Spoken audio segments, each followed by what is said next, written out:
أعوذ بالله من الشيطان الرجيم بسم الله الرحمن الرحيم إن الحمد لله نحمده ونستعينه ونستغفره ونستهديه ونؤمن به ونتوكل عليه ونثني عليه الخير كله من يهد الله فلا مضل له ومن يضلل فلا هادي له وأشهد أن لا إله إلا الله ولي الصالحين إلها واحدا أحدا فردا صمدا لم يتخذ صاحبة ولا ولدا ولم يكن له كفوا أحد ثم الصلاة والسلام والبركة على أشرف خلق الله اللهم صل وسلم وبارك على النذير البشير المبشر يوم المحشر سيدنا وحبيبنا وقدوتنا محمد صلى الله عليه وآله وسلم وبارك اللهم صل وسلم وبارك على الرحمة المهداة اللهم صل وسلم وبارك على النعمة المزداة اللهم صل وسلم وبارك دائما وأبدا وسرمدا عدد خلقك ورضا نفسك وزينة عرشك ومداد كلماتك على خير الورى محمد صلى الله عليه وسلم وبارك. Oui, chers musulmans, chères musulmanes, chers amis de l'AGMC France et de la LIPSI France, chers étudiants, chères étudiantes, Alhamdulillah Rabbil Alamin, nous y sommes encore aujourd'hui pour les cours de ce samedi 8 janvier 2022. Alhamdulillah Rabbil Alamin. Allah qui nous a renouvelés encore en semaine. On avait d'autres la semaine passée qui ne sont plus avec nous cette semaine. Alhamdulillah Rabbil Alamin. Le livre qui est avec nous, c'est Umdatul Ahkam, les bases des jugements. Les soubassements des jugements. Il y a une spécialité, ce livre, c'est que tous les hadiths qui y sont des hadiths consensuels entre le Bukhari et Muslim. جميع الأحاديث في عمدة الأحكام متفق عليها على الأحاديث كلها. Ça, c'est sa spécialité. Il n'a rassemblé dans son livre que les hadiths consensuels entre le Bukhari et Muslim. Ce grand cheikh, le Hanbalite, Naam, Cheikh al-Allama Abdullah ibn Abd al-Rahman al-Bassam.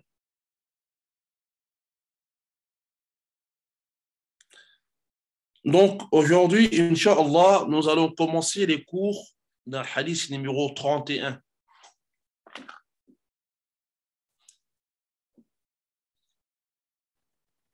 Nous sommes dans le livre de la purification.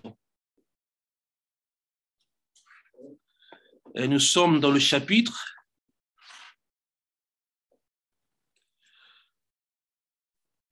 le lavage de la janaba.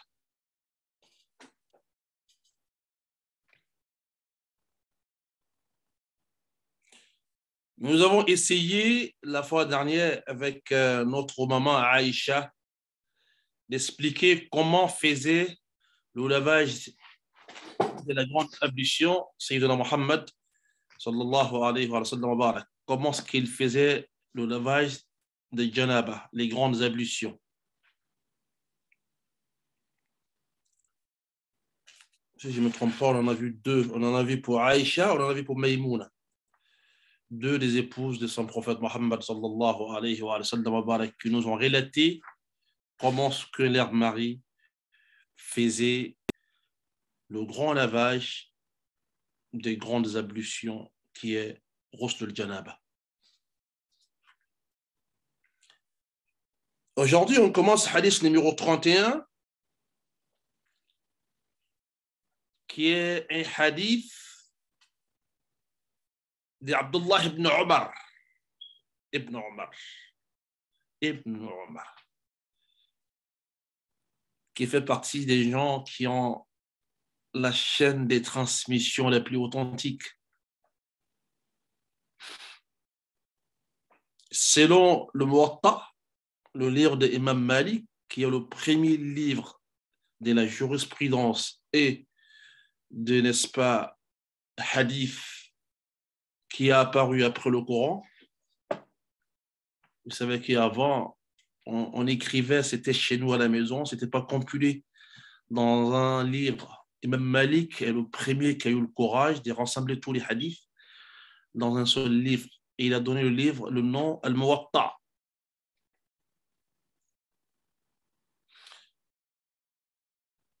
Il dit dans son livre, la chaîne des transmissions la plus authentique serait, d'après Imam Malik, qui était un homme fiable et un très grand imam de la communauté musulmane sunnite.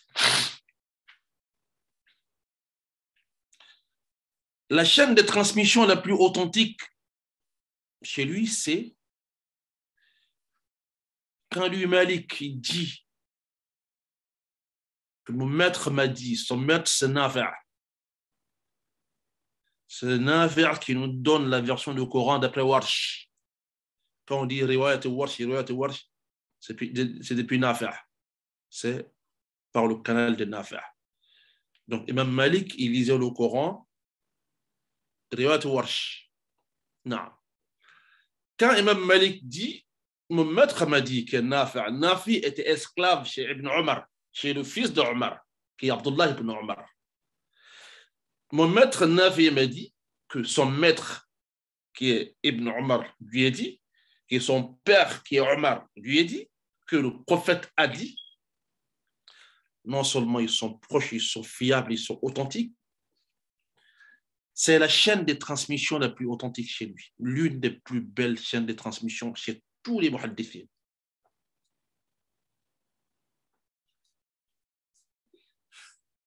Ibn Omar, on a déjà parlé de lui. C'est qui sa personne, on a déjà fait. On ne serait pas en mesure, dans tous les cours, à ramener ce qu'on avait dit déjà.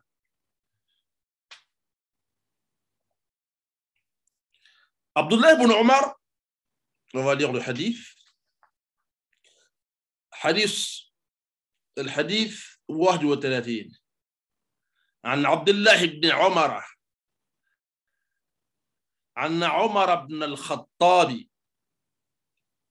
رضي الله عنهما وأرضاهما قال يا رسول الله أيرقد أحدنا وهو جنب قال نعم إذا توضأ أحدكم فليرقد رواه البخاري ومسلم دائما وابدا في عمدة الأحكام يرويه البخاري ومسلم دائما وابدا وسرمدا. نعم.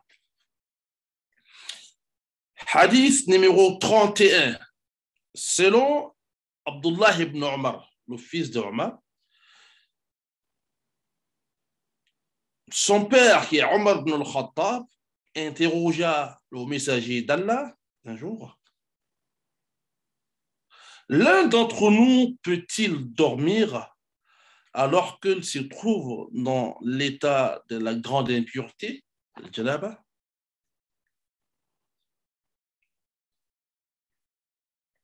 Alors qu'il se trouve dans l'état de la grande impureté rituelle, qui est la janaba? Le prophète Mohammed sallallahu alayhi wa sallam wa barak répondit: oui, l'un d'entre vous peut dormir dans cet état après avoir accompli les petites ablutions.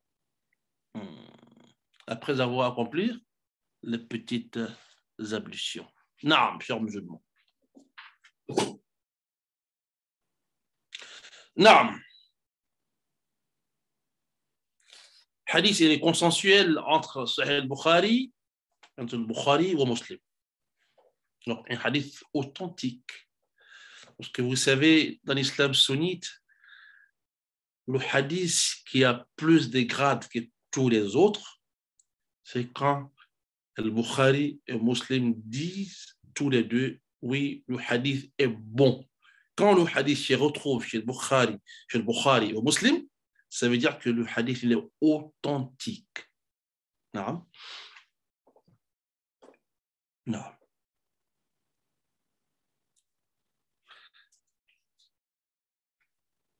Ici, dans ce hadith, nous allons tirer des enseignements, Inch'Allah.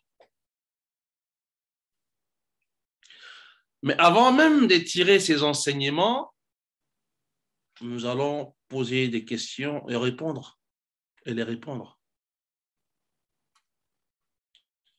C'est quoi le junub, la janaba, que j'ai traduit en disant l'état de la grande impureté rituelle. Là, mes chers musulmans, chers étudiants, chères étudiantes musulmanes, quand on parle de la janaba, ça vient du mot arabe janaba ou yitanaba. فهو جنب بمعنى ابتعد عن الطهارة، ابتعد عن الحال الذي يحل له أو تحل له العبادة. Il s'est éloigné. اجتنب ابتعد. L'état qu'il a actuellement, cet état s'est éloigné de la purification qui sont provoquées en général par l'écoulement de sperme ou le saignement chez nos mamans.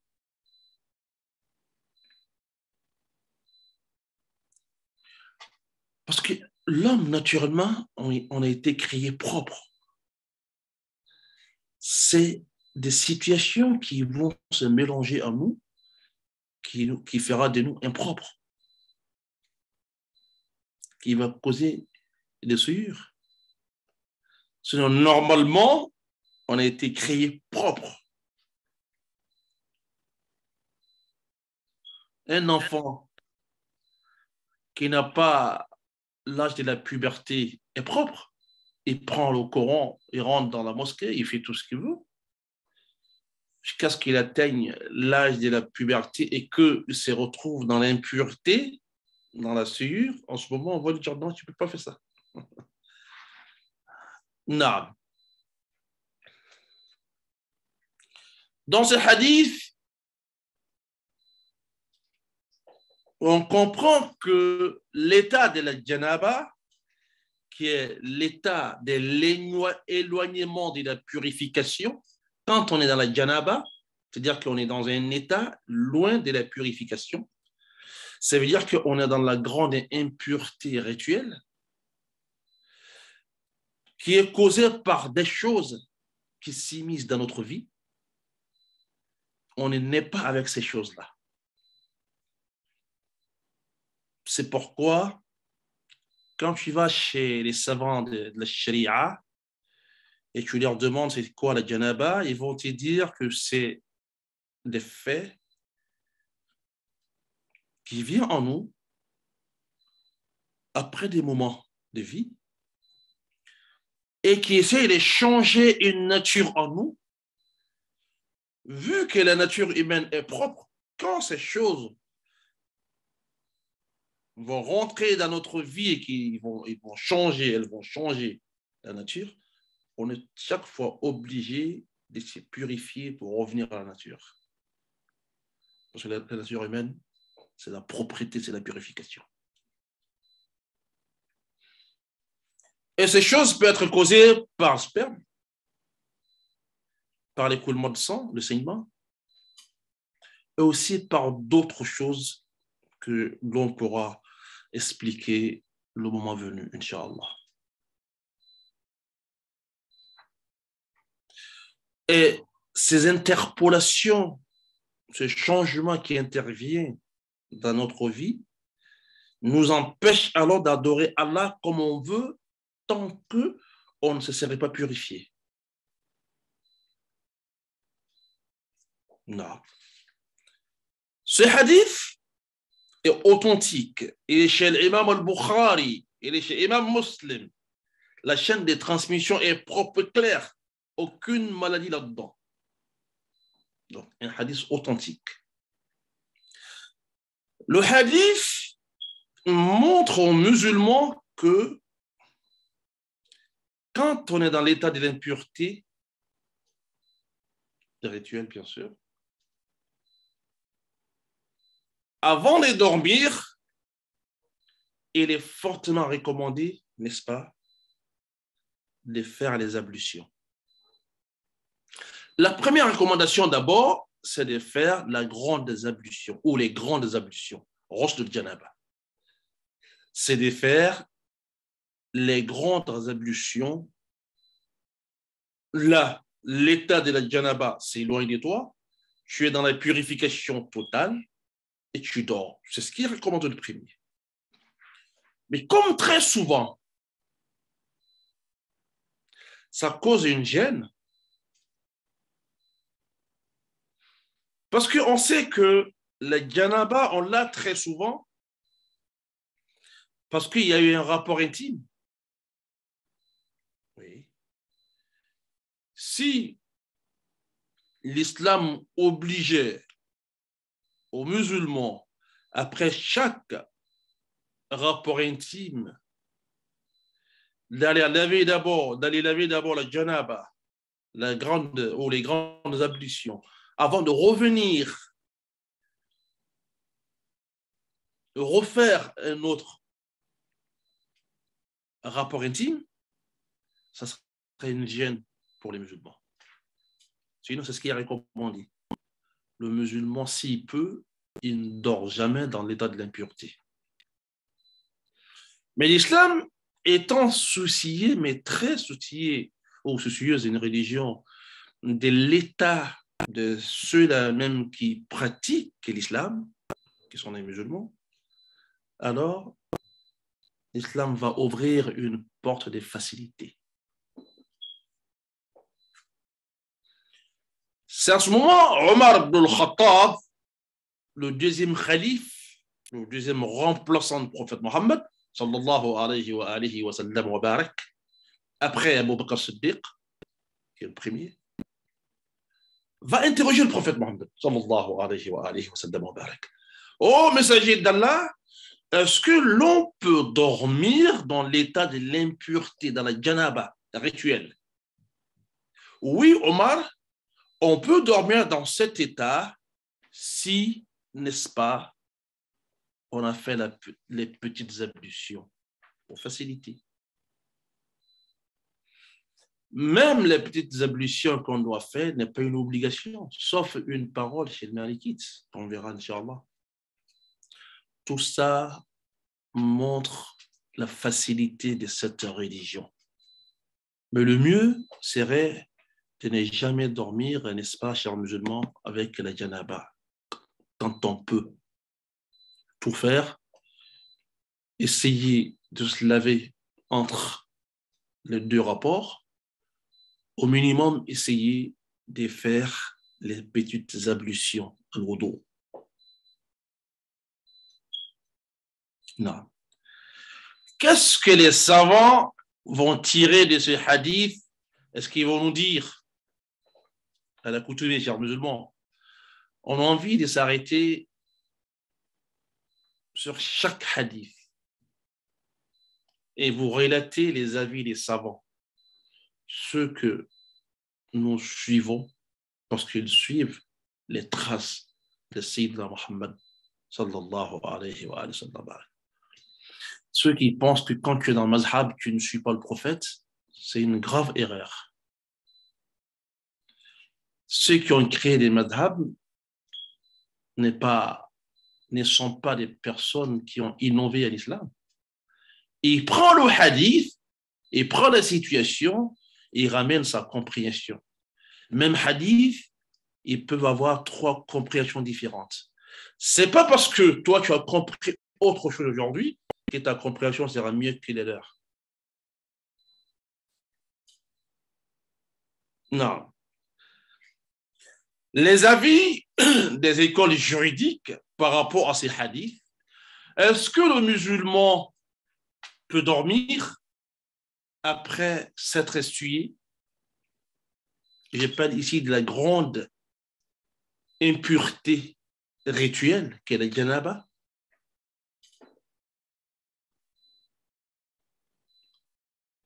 Après la prière de l'Acha, il est rentré avec sa femme, il y a eu ce qu'il y a eu, ils sont devenus impurs par la janaba. Est-ce que ces deux peuvent dormir comme ça avant même de se laver ou de faire des petites ablutions? J'ai dit recommandé dans toutes les écoles, d'abord, on se lave les grandes ablutions, on fait le lavage de la janaba. Oui, ça c'est ce qui est recommandé chez tout le monde.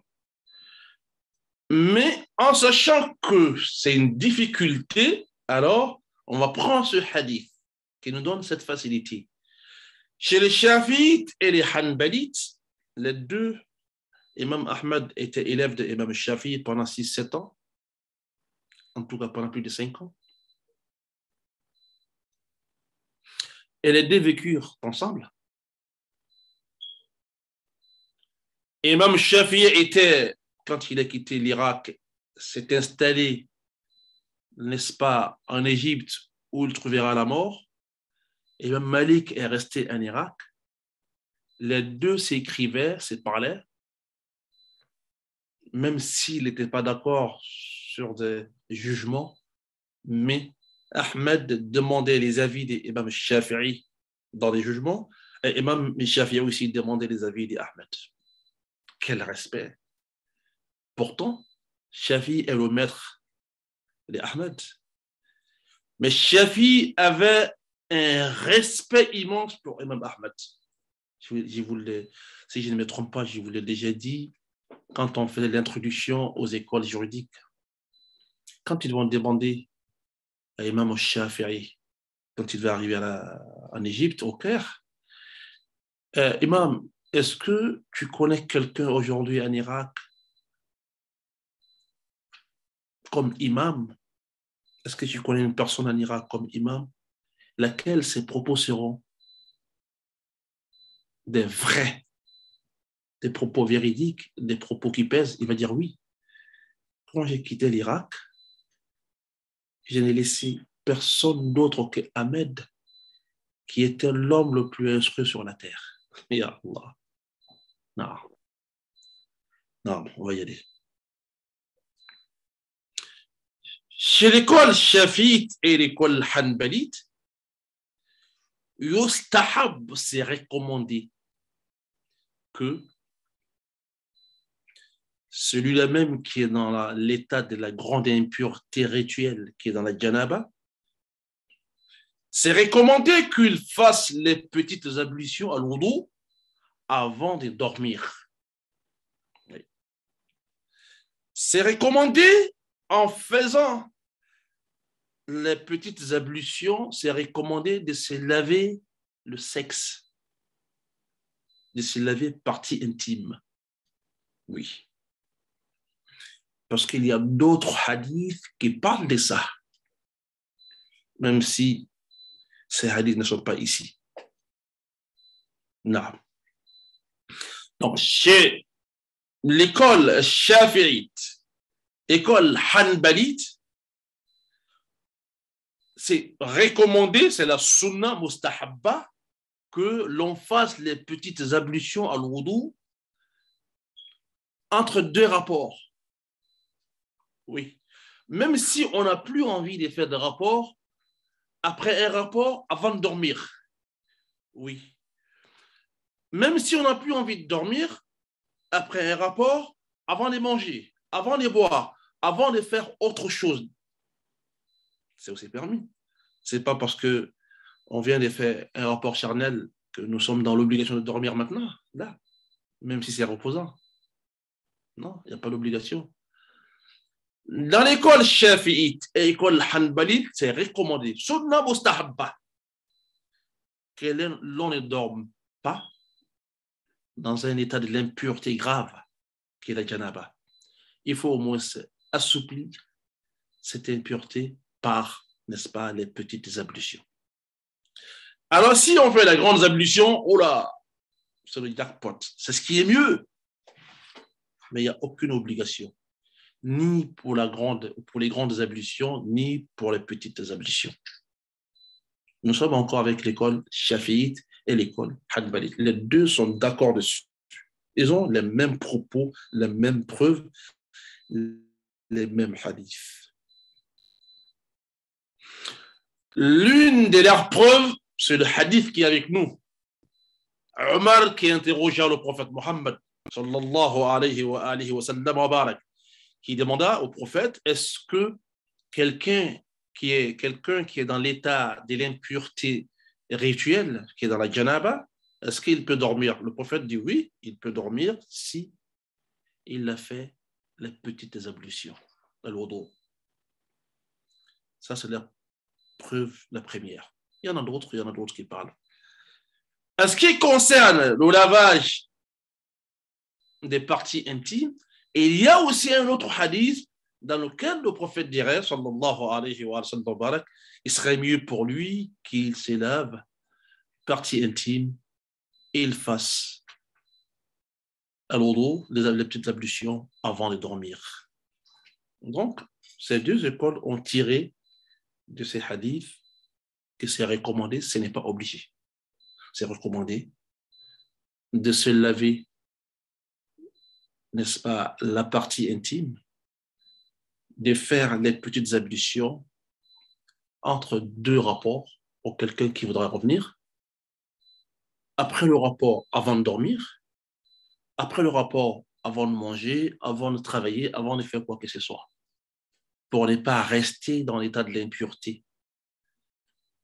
Car le musulman, quand il va croiser Allah, c'est mieux pour lui qu'il croise Allah dans l'état de pureté, la propreté. Même si on sait que le musulman sera lavé après. Mais on parle avant que tu ne sois lavé par tes frères. Non. Donc ça, c'est l'avis de l'école shafi'ite et l'école hanbalite. Pour celui qui veut voir ses avis, il va regarder Al-Majmu'a, l'imam al-Nawawi, un très grand shafi'ite de la cité. Al-Majmu' fi Sharh al-Muhazzab, il dit chez nous, c'est détestable de dormir dans l'état de l'impureté sans faire au moins les petites ablutions, sans se laver la partie intime.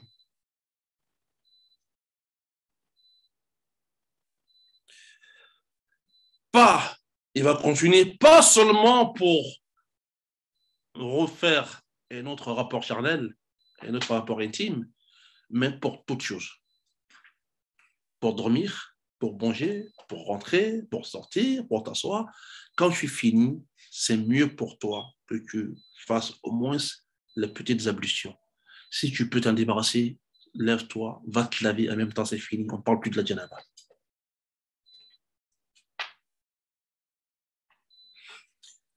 Aussi, on trouve ces propos chez le Hanbalite, on a cité les preuves de Malik et de Shafi, donc chez le Hanbalite aussi, dans le livre qu'on appelle Al-Insaf, fait Ma'rifat al-Rajah min al-Khilaf, c'est un livre Hanbalite. L'imam al-Mardawi va nous dire, al-Mardawi al-Hanbali va nous dire, c'est recommandé, yustahab, c'est la sunna recommandée que l'on ne dorme pas, l'on ne mange pas, l'on ne refasse pas, n'est-ce pas, le coït, sans avoir se lavé le sexe et refaire les petites ablutions. Et les hadiths qui ont dit ça sont tous des hadiths authentiques, bons. Donc, on travaille avec. Et quand on va aller chez notre grand imam, l'imam Malik, imam Dar al-Hijra, lui-même que son école est l'école dominante en Afrique de l'Ouest. Je ne dirais jamais que tout le monde est malikite, mais c'est l'école dominante dans l'Afrique de l'Ouest.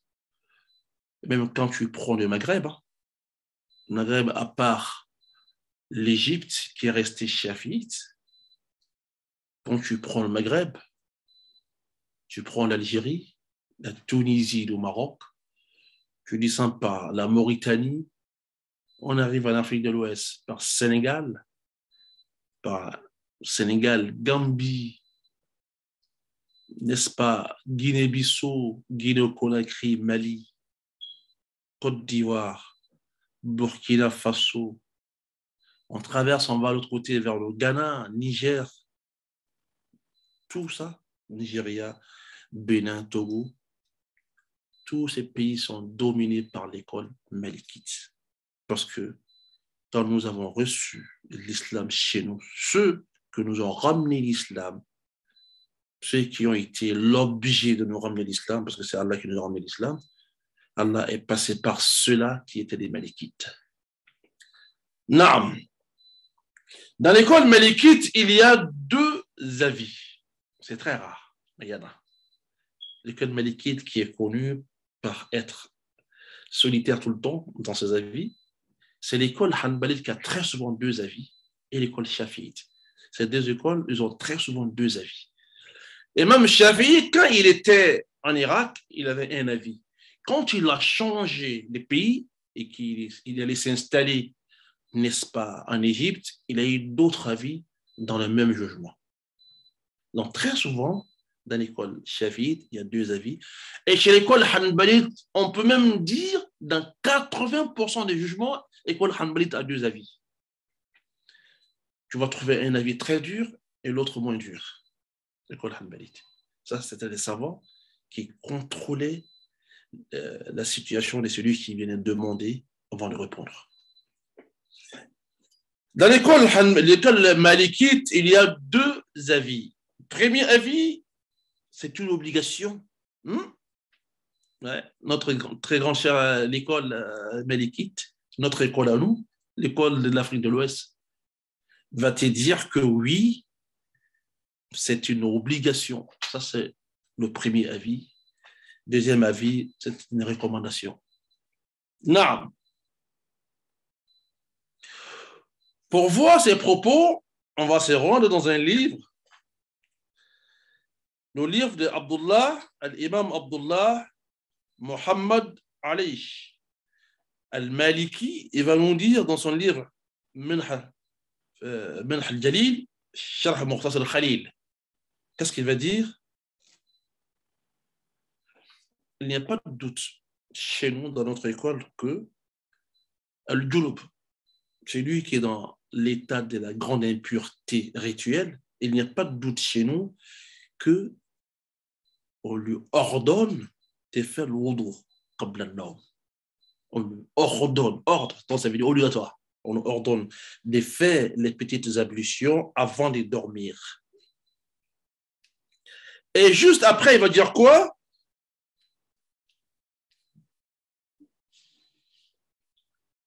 Cette recommandation, cet ordre qui lui est donné, est-ce que c'est un ordre qui l'oblige ou bien c'est un ordre qui est sunna?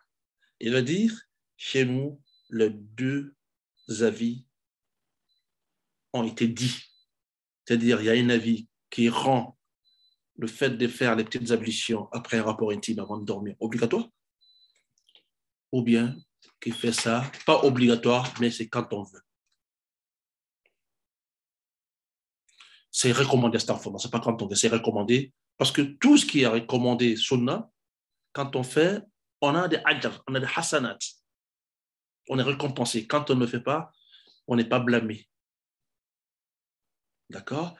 Mais quand on dit c'est obligé, c'est-à-dire tu le fais, tu es récompensé bien sûr, mais quand tu ne le fais pas, tu es blâmé, tu es condamné, tu vas récolter des péchés parce que tu as désobéi. Donc ça, ce sont les deux propos des Malikites. Et maintenant, on va aller chez un grand imam encore, qui est l'imam Abu Hanifa, Nu'man bin Thabit, lui et son école voient que c'est lui qui est dans l'état de l'impureté rituelle, la grande impureté rituelle, la janaba. Il peut dormir sans faire l'odo. Il peut dormir sans faire l'odo parce qu'il dit dans le hadith, il n'y a rien qui oblige. Qui va nous relater ça? C'est l'imam al-Kisa'i al-Hanafi fi Bada' al-Sana'a. Il va dire quoi? Chez nous, nul grief pour celui qui est dans la janaba, qui est dans l'état de l'impureté rituelle, de dormir ou de refaire un acte sexuel avec sa femme, bien sûr, ou de faire quoi que ce soit après un rapport intime, après être essuyé. Il n'y a rien qui l'oblige. Mais s'il le fait, c'est bon. Donc, ils vont se rejoindre quelque part. Et c'est cette école qui est plus répandue dans le monde. Hein. Je vous ai déjà expliqué, l'école Abu Hanifa est l'école la plus répandue dans le monde, même si il y a des pays qui suivent cette école, mais qui essayent de prendre d'autres avis quand il y a des choses. Parce que c'est ça l'islam aussi. Aucune école nous a obligés de la suivre à l'aveuglette.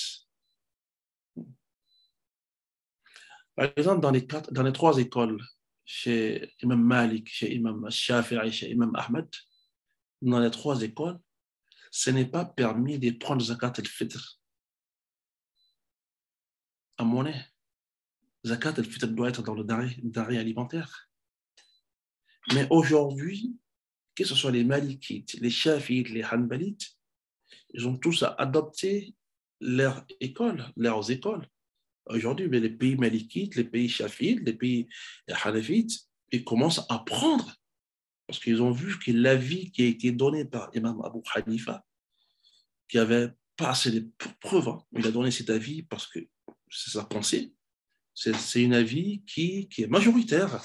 Aujourd'hui, c'est l'avis avec lequel la plupart travaillent.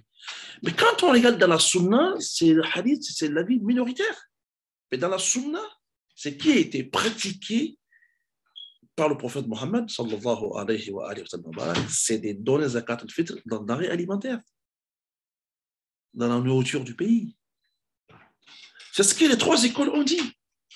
École malikite, école shafiite, école hanbalite. Mais aujourd'hui, vu la situation, toutes ces écoles commencent à rejoindre Imam Abu Hanifa. Imam Abu Hanifa n'a pas dit il faut donner seulement l'argent. Non, il dit on peut donner l'argent.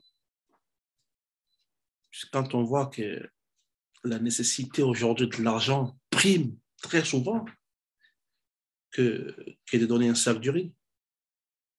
On le dit, nous sommes dans une religion qui prend les avis et surtout qui prend les situations. Si tout le monde donne en denrées alimentaires, ceux à qui on donne la nourriture se verront dans l'obligation d'aller revendre ces nourritures moins chères pour avoir encore de l'argent pour acheter, n'est-ce pas, de la viande, d'autres nourritures.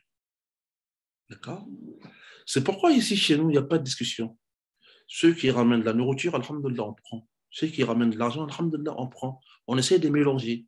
Quand on donne 4-5 kilos d'haricots à cette famille, on met de l'argent dessus. Ils ont, n'est-ce pas, denrées alimentaires, ils ont de quoi acheter du poisson, de la viande pour mettre dessus. Al-Fiqh, c'est cela aussi. On ne peut pas rester radical sur une position, surtout quand on voit l'évolution de l'autre côté. Non. Donc ça, c'est les trois avis qui se rejoignent. Les trois se rejoignent, sauf l'avis obligatoire qui est l'un des avis d'Imam Malik. On va essayer de faire 2 ou 3 hadiths si on arrive. Je crois qu'on a commencé avec beaucoup de retard aujourd'hui. Non. Ça, c'était le hadith numéro 31. Maintenant, hadith numéro 32.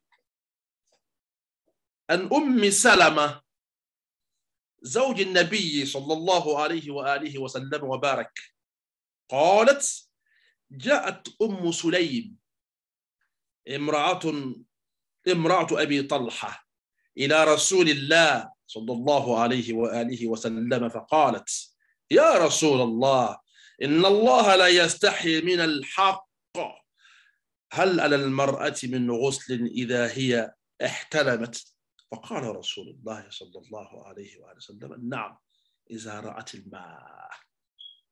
Un hadith aussi très important pour nos mamans, pour nos femmes, pour nos filles qui veulent vraiment apprendre leur religion, qui veulent savoir leur religion. Non, chers musulmans, dans ce hadith, notre maman Salama, qui était mariée depuis la Mecque à Abu Salama, son mari c'était Abu Salama, ils ont un fils qui s'appelle Salama, dont tous les deux ont pris le nom de Salama. Papa de Salama, maman de Salama.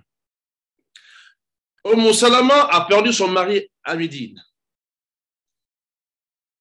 Le prophète Mohammed sallallahu alayhi wa sallam vient lui donner la solution de sortir indemne dans toute calamité. Allah te dire, de répéter sans cesse Inna lillah wa inna ilayhi raji'un.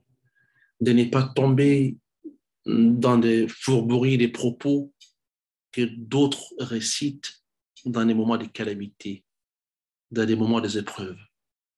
Alors, Salama a récité Inna lillahi wa inna ilayhi raji'un. Allahumma akhlufni fi musibati. Allah, remplace-moi cette calamité à un bonheur.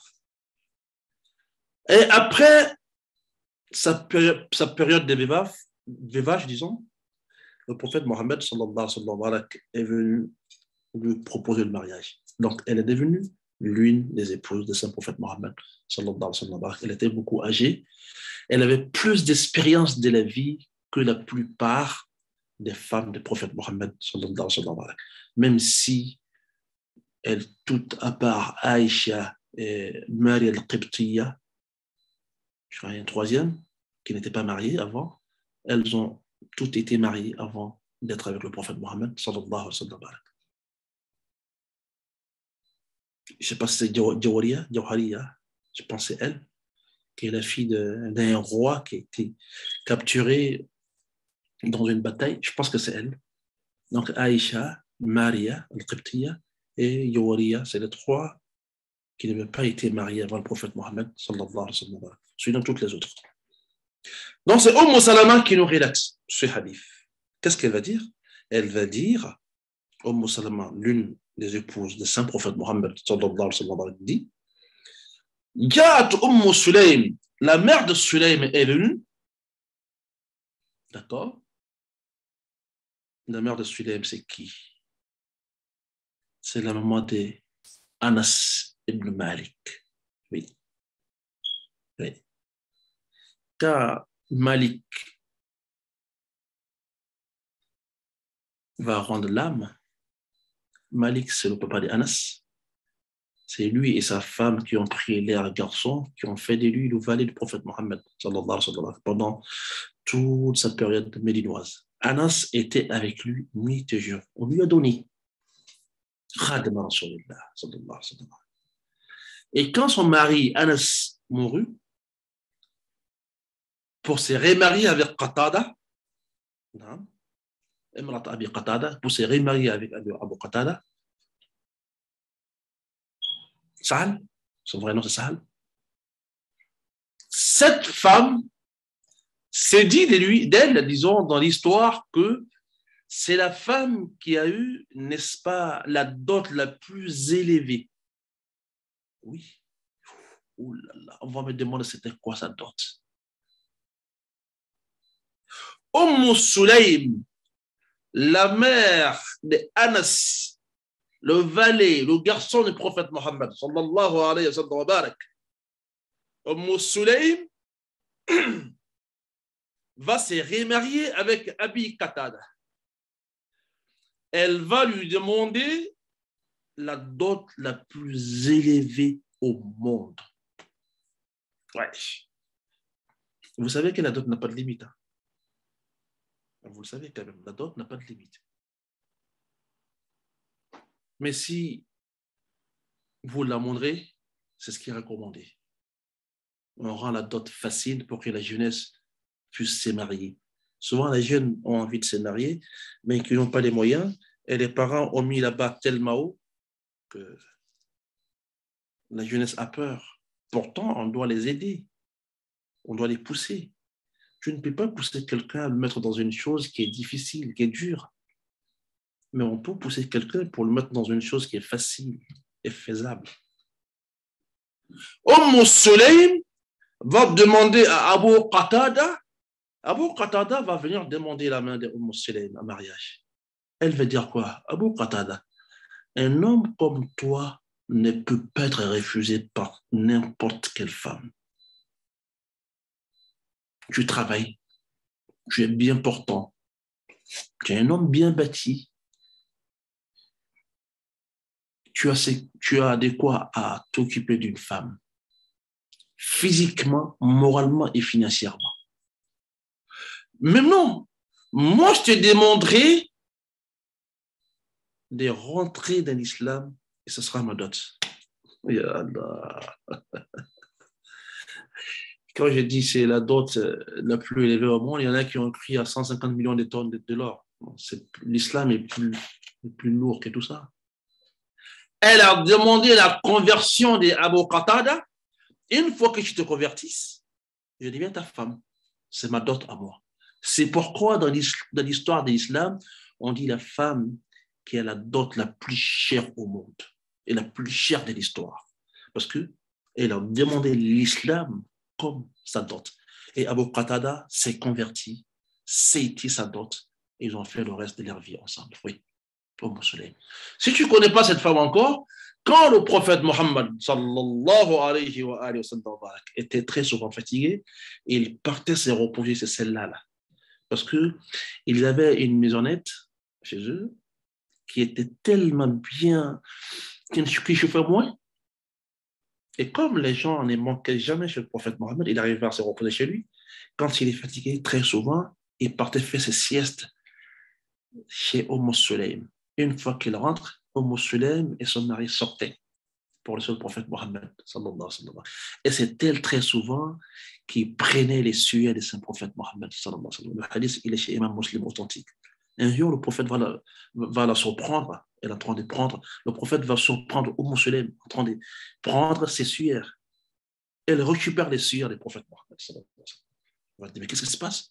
Elle va dire au prophète, nous prenons tes sueurs, on les met dans les parfums ou dans les pommades et ces parfums deviennent l'odeur devient plus bon que les muscs. Ça, c'est le prophète Mohammed.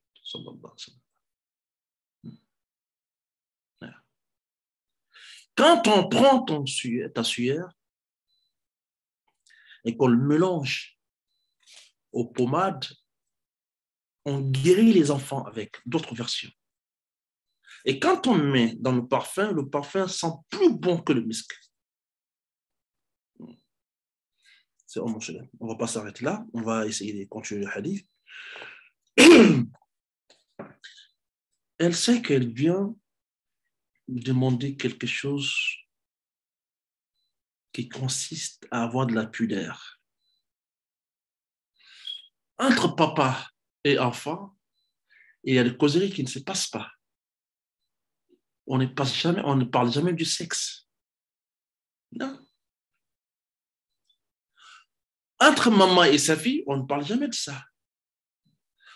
Entre le tonton et le neveu, on ne parle pas de ça. Le prophète étant la plus grande des créatures, elle va parler de quelque chose de sexe. Il faut qu'elle avance des propos pour dissimuler, n'est-ce pas, le nuage qui est devant. Un prophète, tu sais que Allah n'a jamais honte quand il parle des choses, il dit les choses clairement pour que nous comprenions. La femme d'Abu Talha, qui est Sulaym, vint chez le prophète Mohammed, sallallahu alayhi wa sallam, chez le messager. Elle interrogea, ô messager d'Allah, certes, Allah n'a pas honte de la vérité. C'est ce qu'elle veut dire. Voici sa question maintenant. C'est-à-dire, il a préparé le prophète, sallallahu alayhi wa sallam. quand tu causes avec une personne respectueuse, une personne dont tu lui dois des respects, tu ne peux pas avancer tous les propos. Et quand tu dois avancer un propos un peu dérangeant, il faut ramener des propos. Ça, c'était chez nous avant l'arrivée de l'islam. Oui. La manière de parler aux gens, être pudique, être dans la honte. Oui. L'islam a consolidé la plupart de nos comportements chez nous. Oui. Pour ceux qui connaissent l'empire de Madingue. Non. Alors, je vais savoir, le prophète d'Allah, la femme doit-elle accomplir les grandes ablutions après avoir fait un rêve érotique? Ça arrive à tout le monde. Souvent, les hommes pensaient qu'il n'y avait que pour faire les rêves érotiques. Non, les femmes aussi font.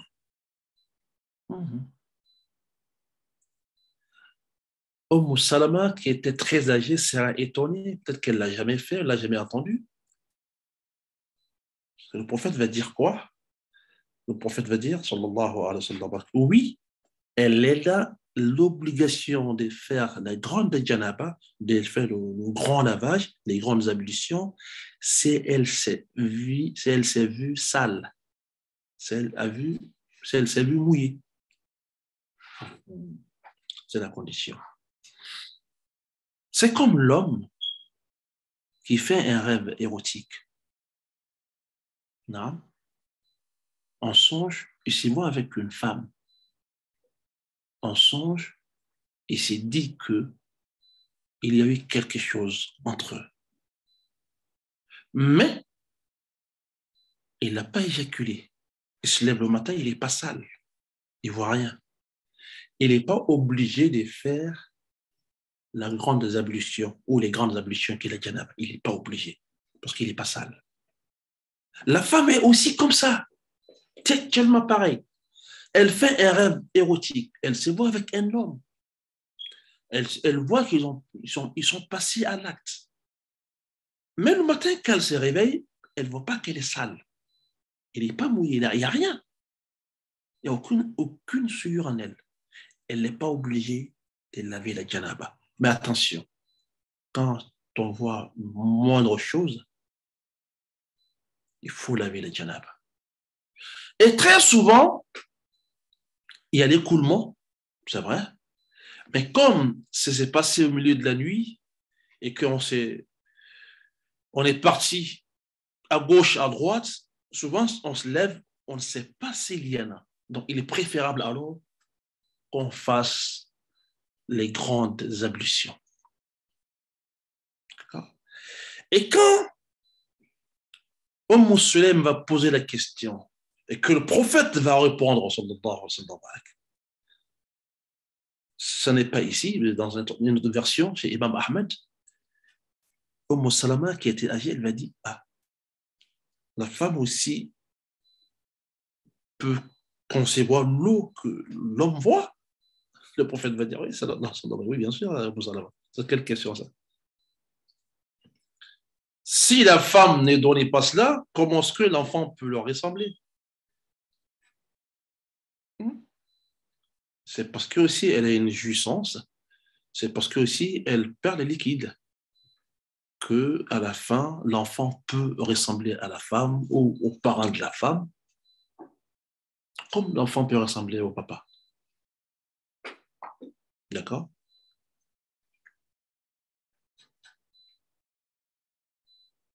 Ce hadith est une éducation, chers musulmans. Éducation de nous dire que à chaque fois il y a éjaculation, que ce soit en songe ou en vrai, nous sommes dans l'obligation de faire le lavage des grandes ablutions qu'est la janaba. Que ça se passe en réalité entre les mariés, que ça se passe en songe, et une fois on se voit sale, on est dans l'obligation de laver la janaba. D'accord? Le hadith veut aussi enseigner aux femmes qui ne comprennent pas que la femme aussi éjacule. Oui, elle aussi. Elle peut avoir, n'est-ce pas, des pertes d'eau, comme les garçons ont, même si les quantités ne seront pas pareilles. Parce que les deux créatures ne sont pas pareilles. Non.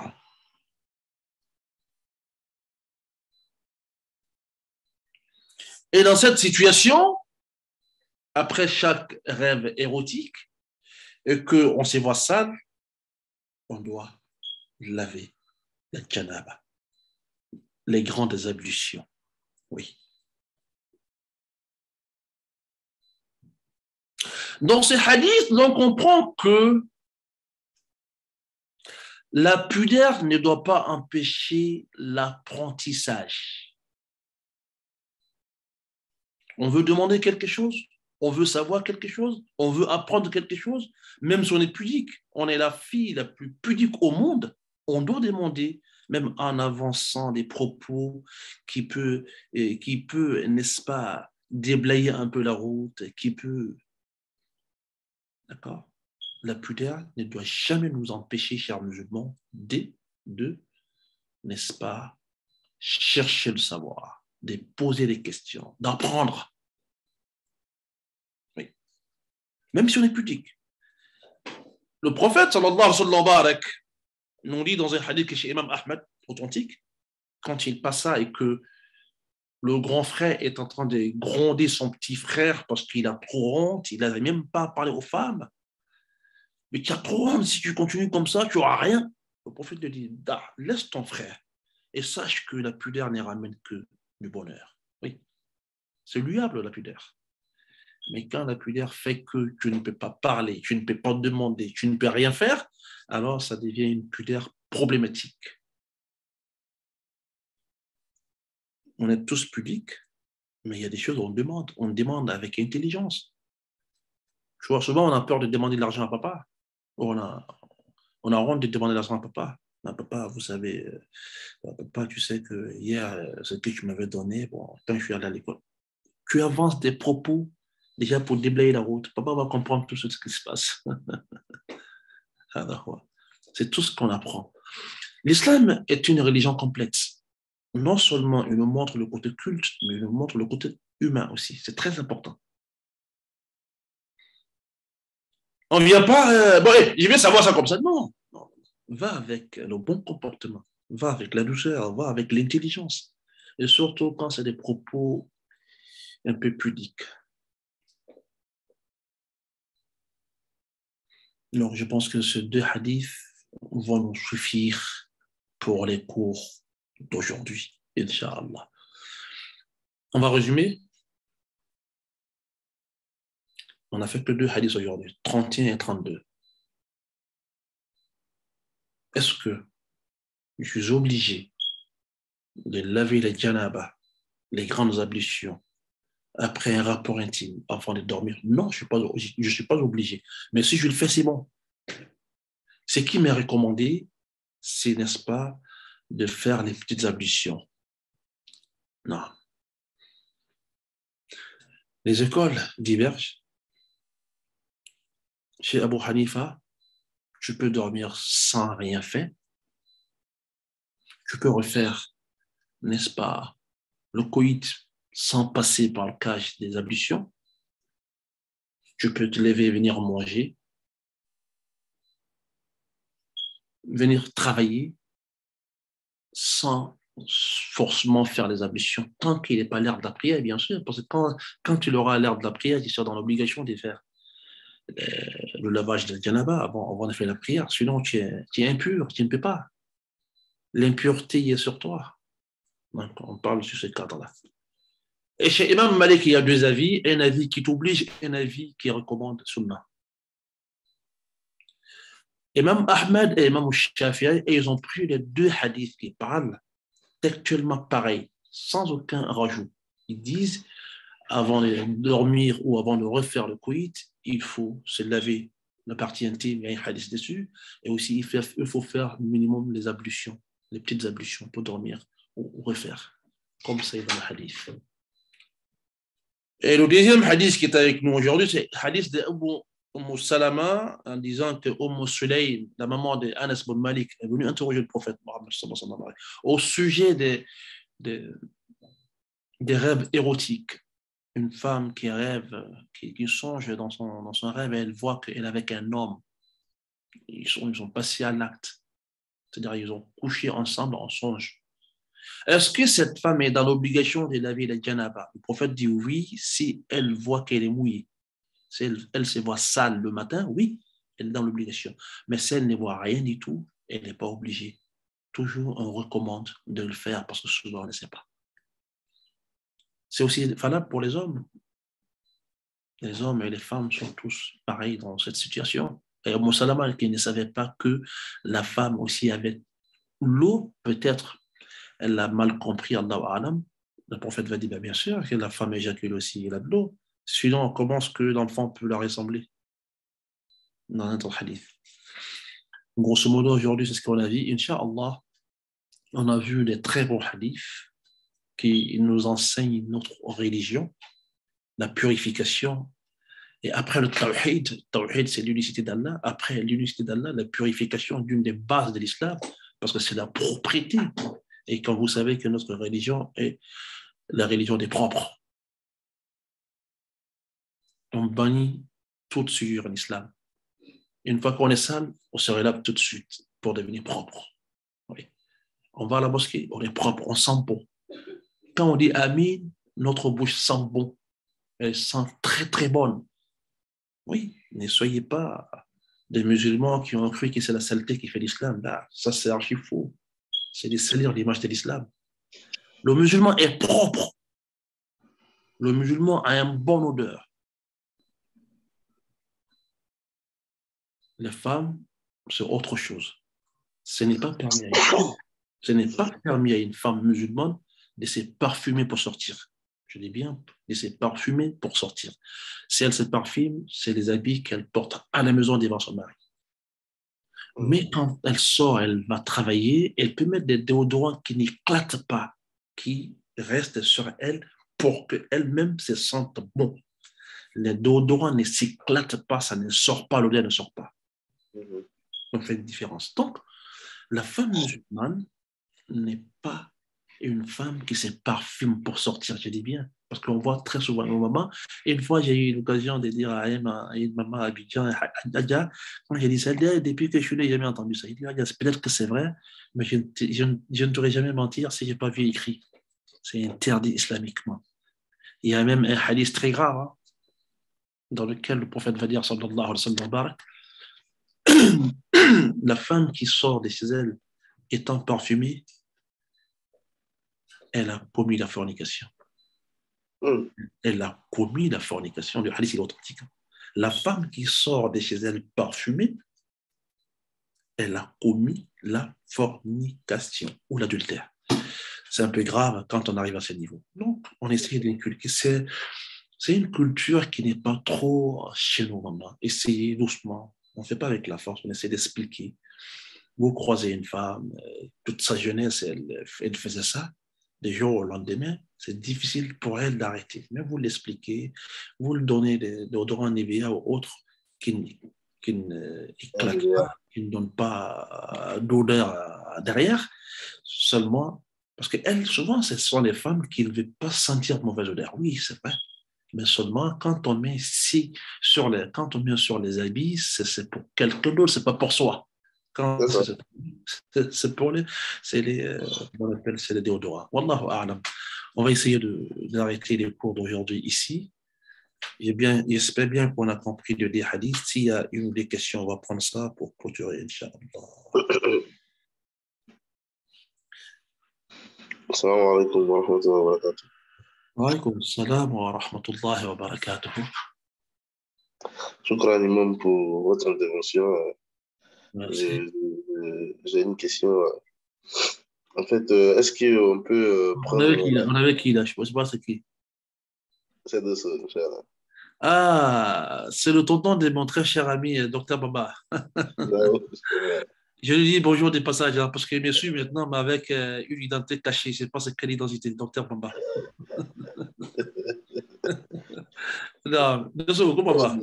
Ouais, ça va. C'est pas trop la grande femme, mais bon, ça va. Oui, Voilà. il y a, Inch'Allah, là, nous voyons Amin, qu'Allah amin, nous guérisse tous, hein, maintenant avec amin. l'épidémie, là. Ou même Évidemment, la pandémie, là, il y a qu'Allah pour nous guérir. évidemment. Ouais, Voilà, en fait, on a plus parlé de la grande ablution aujourd'hui. Et oui. j'aimerais savoir, est-ce que dans la réalisation en fait, de la grande ablution, est-il possible de la faire sans faire la petite ablution? Oui, oui.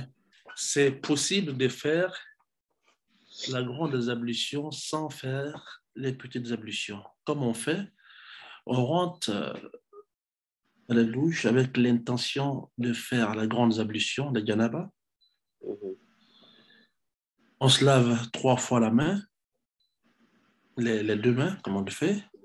On se lave la partie intime jusqu'à ce que ça devienne propre. mhm, Et après, on déverse de l'eau sur la tête 3 fois pour bien mouiller la cuir chevelu. mhm, Et on lave le corps entier toujours en frottant. On n'a pas fait la petite ablution. mhm. Et quand vous sortez, vous avez fait la grande ablution. On appelle ça al-ghusl al-mujzi, c'est-à-dire c'est un lavage qui a fait de toi propre, sauf que tu ne peux pas faire la prière parce que tu n'as pas fait la petite ablution. D'accord. Alors, pour sortir de là, parce qu'on peut oublier, je peux faire la grande ablution sans y mettre les petites ablutions et aller faire la prière. Pour sortir de là, on fait comme a fait le prophète Mohammed, sallallahu alayhi wa sallam, qui est la meilleure des méthodes, c'est-à-dire Mhm, on fait les grandes ablutions avec le wudu. Le mhm, prophète a toujours fait ainsi, avec le wudu.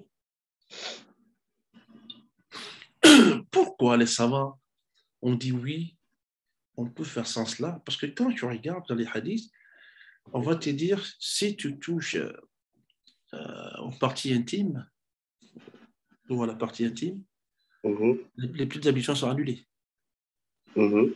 Mais la grande ablution n'est pas annulée. Donc, ça veut dire qu'il y a deux choses qui sont combinées. D'accord. On voit comment l'intelligence de nos savants va très loin. Le Mhm, prophète a toujours, sallallahu alayhi wa sallam, toujours fait communément. C'est-à-dire, il se lave la main, après, il se lave la partie intime, et après, il fait tout de suite la petite ablution, pour ne pas oublier. Et après, il se lave, il se mouille bien les cheveux 3 fois, et après, il commence à déverser de l'eau sur lui, toujours en frottant du haut jusqu'au bas. Mais oui, pour répondre à ta question, oui, on peut le faire. Bon, il est 12h30, hein. J'espère que vous allez me lâcher comme ça, mes anciens. alhamdulillah, shukran. Il dit Moi, j'ai Allah. une question. Allô? C'est Kassoum. Moi, j'ai une question. Yeah. Ah bon? Euh, Bon, on va dans mon Djanva répondre. On a qu'à Djanva laisser. Il est déjà 12h30. Bismillah. Normalement, bien. Bismillah. Merci beaucoup pour l'enseignement. Ça concerne la grande ablution et en même temps le ramadan. Si on a eu l'acte sexuel avec notre épouse Ouais. dans la nuit du ramadan et puis ben, voilà, on ne s'est pas réveillé pour le sourd. On a mis le réveil, voilà. On était tellement fatigué la veille qu'on s'est réveillé à 7 heures. L'heure du sourd est passée. Est-ce que là, on peut continuer avec le jeûne sec ou bien qu'est-ce Oui. qu'on fait? Oui, oui, on peut continuer avec le jeûne sec, ça n'a rien à voir. On peut continuer avec le jeûne sec. On se lève, on fait le lavage des grandes ablutions. Hmm? On continue. J'ai oublié quelque chose que j'avais écrit. C'est quand je suis à poser la question que je me suis rappelé. Il y a, je vais prendre 5 minutes pour le vite fait. Hein, il y a des œuvres que l'on peut faire étant dans l'état de la janaba, il y a d'autres qu'on ne peut pas faire. Les choses qu'on ne peut pas faire du tout, on ne peut pas faire la prière. On ne peut pas faire la prière étant dans la janaba. On ne peut pas faire le tawaf non plus. La circumambulation de la maison antique, on ne peut pas le faire. On ne peut pas faire le tour de la Kaaba. On ne peut pas toucher le Coran volontairement.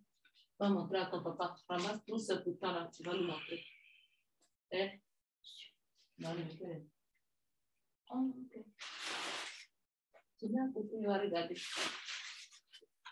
Excusez-moi, hein. Elle rentre et je suis en cours et en train de parler.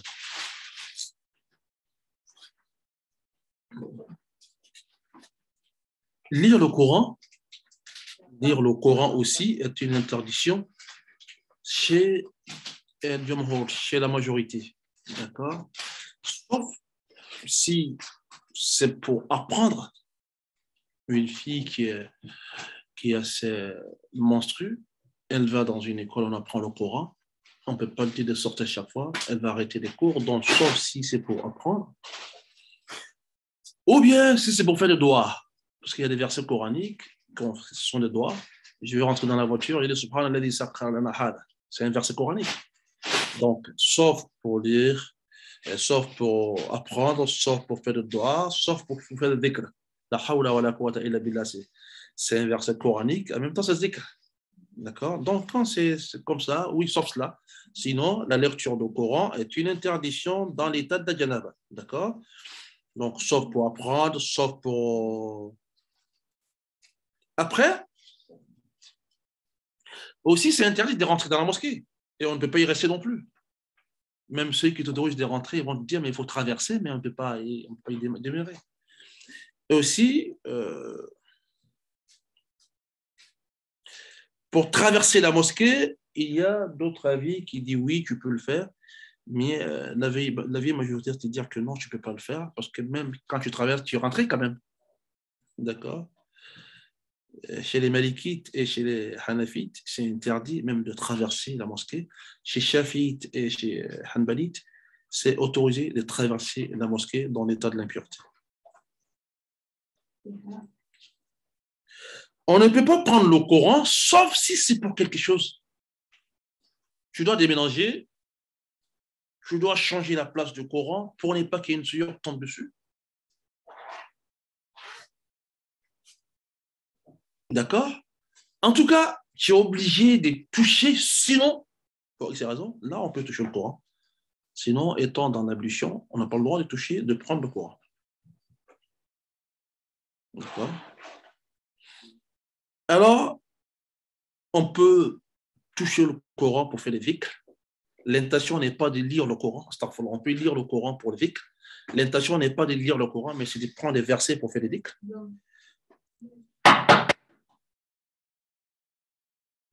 On peut aussi, n'est-ce pas,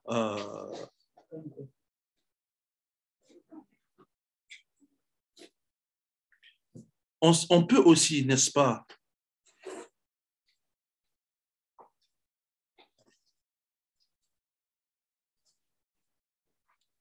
excusez-moi, je suis un peu perdu de la pédale, ou les pédales.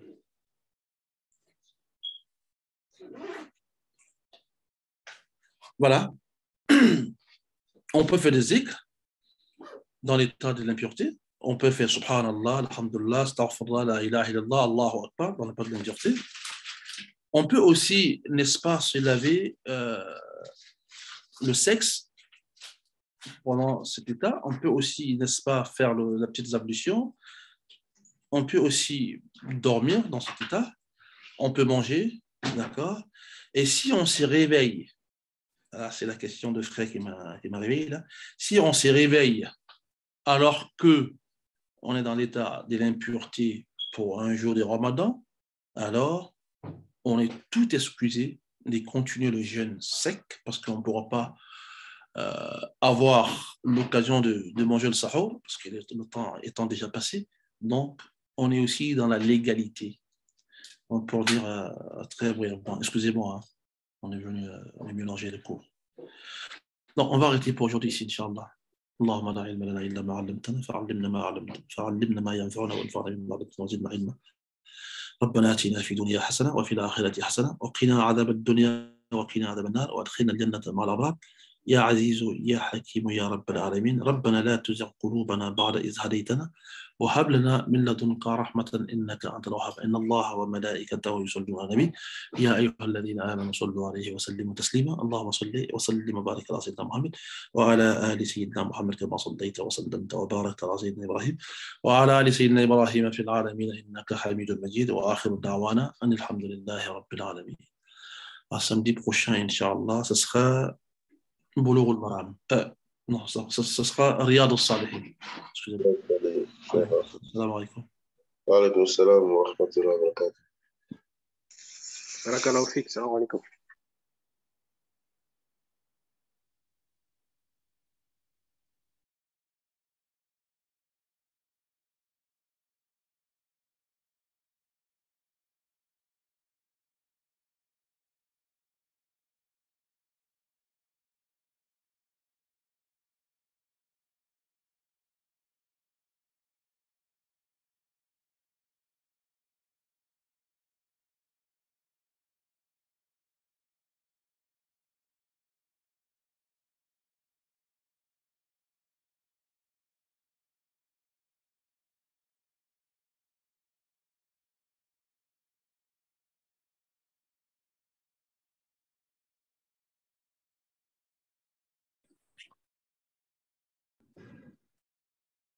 Voilà, tout le monde est parti, on s'est fini.